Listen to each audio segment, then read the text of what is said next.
Hey, what's up guys, it's Report CLE here, and today we finally get to commence our 4,000 subscriber Twitter Q&A video, which I should have done when I first reached 4,000 subscribers, but I had a lot of stuff in my hands, but we finally get to do it now since I didn't have a lot to do today. Now apparently I said that I might decide to get like 20 or more people to ask me questions via Twitter, leaving the hashtag AskSilver or AskReploid so I can answer them.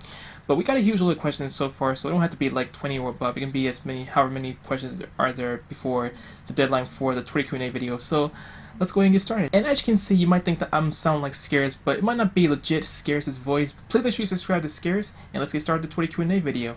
Okay, so our first question comes from ACT8113, aka Andrew Sherhart, and he asks me, will you get around to more YouTube poop reactions or YTP reactions? For those who don't know what YouTube poop is, it's where you take the actual content of the original video, like say for instance if you watch an anime or a cartoon, you use that to make clips, remake your clips, and of course add a few things to it to make it more entertaining, more humorous, and of course more like people want to request more YouTube poop videos. Now regarding me doing the YouTube poop reactions, it's still like a balance between maybe or maybe not, because well, most YouTube poops I see nowadays contain like graphical stuff which people don't have a problem with. So evidently I don't know if whether or not I might do some more YouTube reactions. Although speaking of YouTube reactions, I remember this one day when one of my college mates told me about this video remix that I made. Well, it's not basically a yeah, it is a bit of a remix because I did a reaction to one of Dashi's Super Mario Maker videos where I was like doing an intro, and of course I remixed it a little bit, and he considered it a YouTube poop, which was really not. It's just to be a little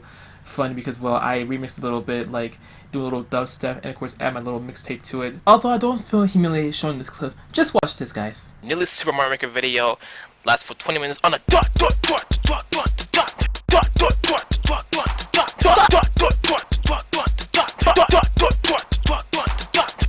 So yeah, in short, I don't know whether or not I might do some more YouTube reactions, but if I were to say yes, please don't suggest me anyone that contains graphical stuff and stuff like that, because seriously, it makes me freak out. And for our next question, we have one here from Arier Games, and he asks me, have you ever been unable to finish a reaction video because of the content of the video? Basically, did it freak you out? Now that right there is a very excellent question. Back when I did reaction videos, after reacting to a few that contained graphical content, especially one during the challenge video, it did freak me out, and of course, at least for me, I decided to take my glasses off because I might see the reflection, the mirrored version of the video that I react to. Because I know a few people react to these kind of videos, and of course, yeah, it does freak me out, so...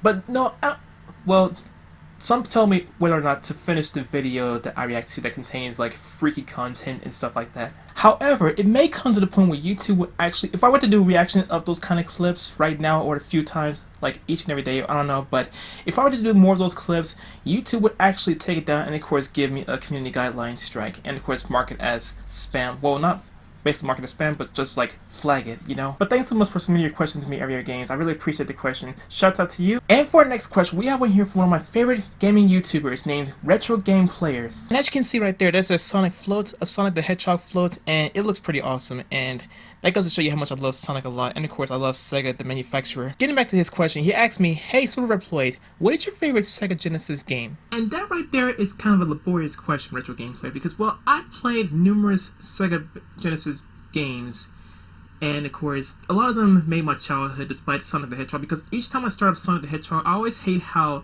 they say that loud Sega logo theme. Like, it freaking irritates my ears. But overall though, I do love Sonic the Hedgehog. I also love games like The Avengers, and of course a few other like Michael Jackson and Task Force Harrier EX, and of course games that are made by Capcom and arcades and stuff like that.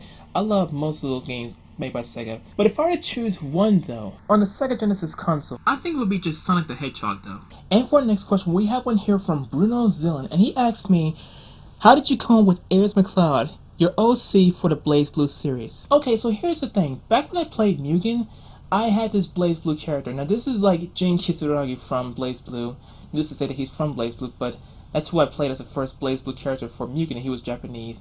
And of course, the actual name of the character was Ayers BB, or BlazBlue to be in long terms. And of course he had a different color palette compared to the original Jin Kisaragi from BlazBlue. So I was thinking, why not kind of rename him a little bit, and of course like change a few looks, which I was not an expert at doing, changing his looks and of course changing his voice and stuff like that, because well, I had him for like many years back when I played Mugen, and of course I performed a few combos, and he also used thunder moves instead of ice moves because Jin's special moves are made of ice. And of course, it came to the point where I decided to like adjust his attire. And of course, this is the character I came up with.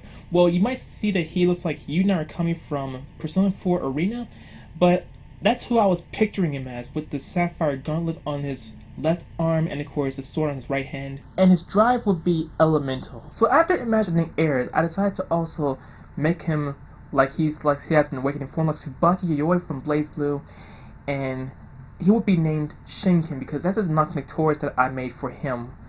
It's just a katana with a sapphire gauntlet that's similar to the Azure Grimoire that Ragnar uses. So years back I came with a theme which was, well, kind of sound like a bit out of whack, so I decided to remake his theme, and it turned out pretty well actually. I wanted him to be my OC for Calamity triggered through Central Fiction. And for those who don't know, BlazBlue Central Fiction is the newest and of course the final game of the BlazBlue series. You can get it from Steam or buy it for your consoles and stuff like that. And for our next question, we have one here from Memories Gamer 612, and he asked me, here's my question, you call yourself Reploid? Why don't I see any video of Mega Man game, even show picture of X? Bruh. And that right there is a very, very excellent question because, well, you can see that I have, well, my first profile picture for what I have my YouTube channel was Blitzmag, and of course you may think that he looked like Zero almost. Zero had a different palette, and I decided to configure it a little bit because, well, I love Mega Man X series, and your question is still excellent, Memories Gamer 612, because, well, I love Mega Man X, and I decided to like, well, I did have a few videos where I actually played Mega Man X2 on Steam when I had my YouTube channel, my second YouTube channel, my live stream channel that's changed around a little bit. And speaking of profile picture, I want to give a huge shout out to somebody who actually made this new profile picture that I decided to change to because, well, it took me a long time to change one. I don't remember the last time I actually changed a profile picture until now. Because, well, this person who got in touch with me on Steam actually showed me a picture of me in animation form from DeviantArt. You can see that there's me right there in animated form on the left side, and of course I don't have the full armor, and you can see I have the mask at the bottom right. It looks really cool. It really thrilled me a lot. So in this video I want to give a huge shout out to a few people. This is one of them. His name is Green Thunder. You can find a link in the description. But perhaps one day, probably on Twitch, maybe I might decide to live stream Mega Man X2 again, and hopefully I'll do better compared to how I did it on YouTube Gaming. And for our next question, we have one here from the new YouTuber that I met like a few weeks ago, or probably a week and a half. And this name is The Viral Theory. Now I came across one of the video clips on Twitter, and I'm like, how come this person doesn't have a huge amount of subscribers? Because this channel looks very legit, and he deserves some more subscribers, a lot of subscribers, because, well, not because of the title, because of the videos that he make on his channel. That reminds me of a few big YouTubers out there who do most of their content, and of course get big views and big subscribers, and of course big ratings. So everyone, please make sure you subscribe to The Viral Theory. I'm going to add the link in the description as well. And for his question, he asked me, what has been your biggest inspiration while creating content? Any advice for new creators? That is a very excellent question, The Viral Theory, because, well, if you want to be a YouTube creator, then this question might be easy to answer because, well, since YouTube became a very excellent opportunity, not just a hobby, but a very excellent opportunity for those who want to provide entertainment for many people around the world, it became a lot easier for them because, well, you know how YouTube have YouTube monetization, and of course, you get a ton of people, and not just that, with these people, they can help you get the award that you were desired to earn for doing tons of work on YouTube. And by rewards, I mean something like the silver play button, and of course the golden play button, and you also have the diamond play button, but that you have to really work hard on. But my main goal right here is 100,000 subscribers right now, and I'd still keep going on YouTube if I were you. If you want to keep going and you want to make money, and of course you want to provide more entertainment for them, and if you want more people to accept you for what you do, and of course admire you. Now, a lot of people actually made a living off of doing this kind of stuff, and that was when I stepped in, because years back I heard this one person on YouTube on my video told me something about monetization, where you actually monetize your own videos to earn money based on how many people watch your ads, based on how many people watch your videos, stuff like that. You just have to know the full aspect on how to get this stuff accomplished, and of course become successful, and of course make a living off of doing it. That's what I intend to do very soon. But my advice though, for those who are new to YouTube and want to become successful, because I started from a huge, well, not basically a huge flower, but a small flower to a huge flower, a blooming type of flower. My advice for people who are starting YouTube for the very first time, just do what you do best. Like, state your reason why you came to YouTube, and of course, tell them what you really do on YouTube, and of course, if they watch that kind of stuff, then more people will eventually come, and they'll probably share your video as well. And of course, if you have social media, that's another thing. You have to have social media to get this stuff shared everywhere, because most people might miss what's going on YouTube itself. And another thing, if you're into doing the kind of stuff on YouTube and want to keep going, just don't stop.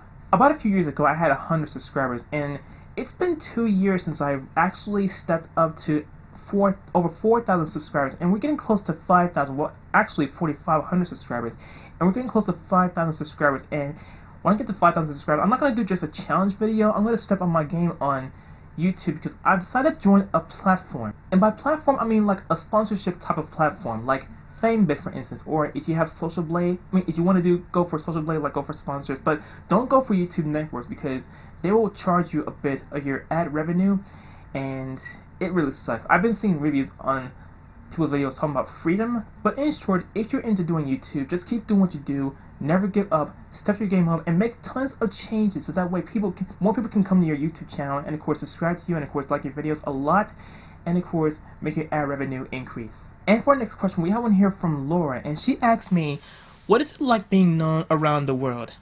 Great question, Laura.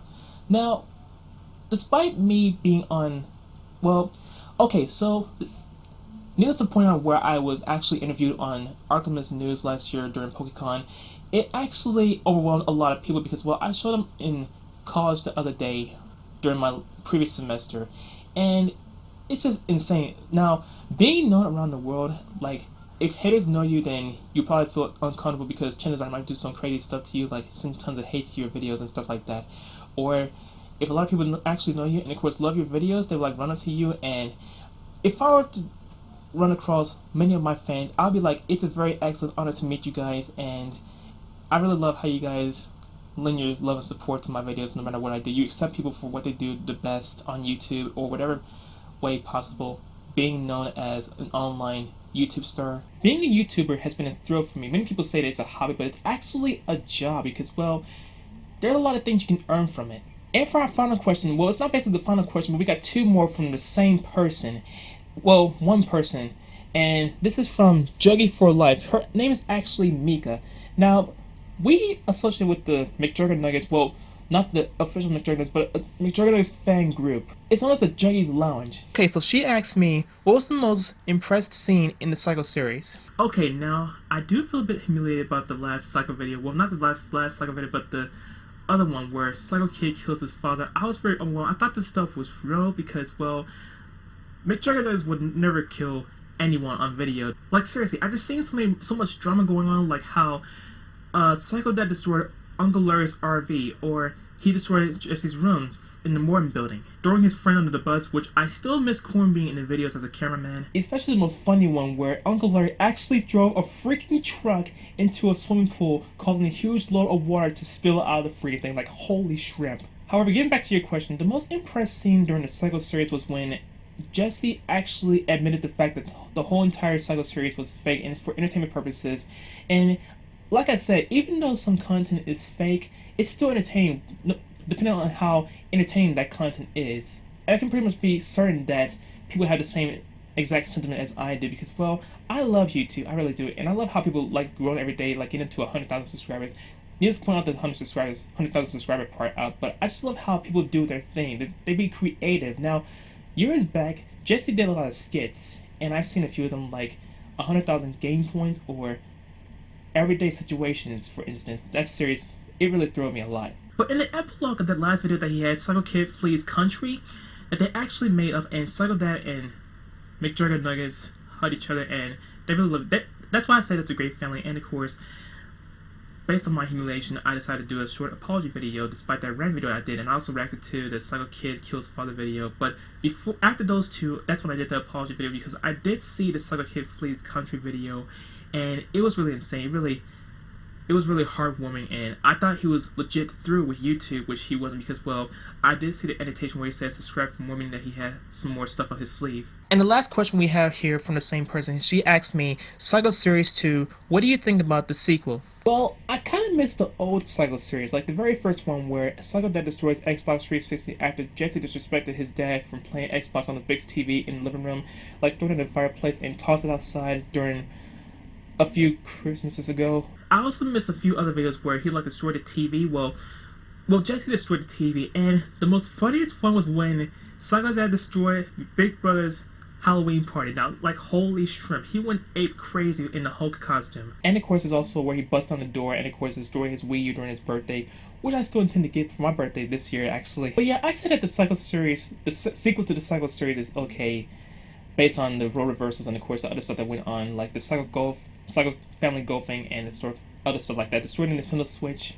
But that's gonna be it for my Q&A video for today, guys. I hope you guys enjoyed this video. If you did, leave a thumbs up. Also, shout out to every one of you who tweeted me your Twitter Q&A questions, leaving hashtag AskRedPlot, AskSilver. Now, for 5,000 subscribers, I might just decide to do a challenge video, but not in Scarce's accent though, even though my accent of Scarce is not very legitimate like his is on his original videos.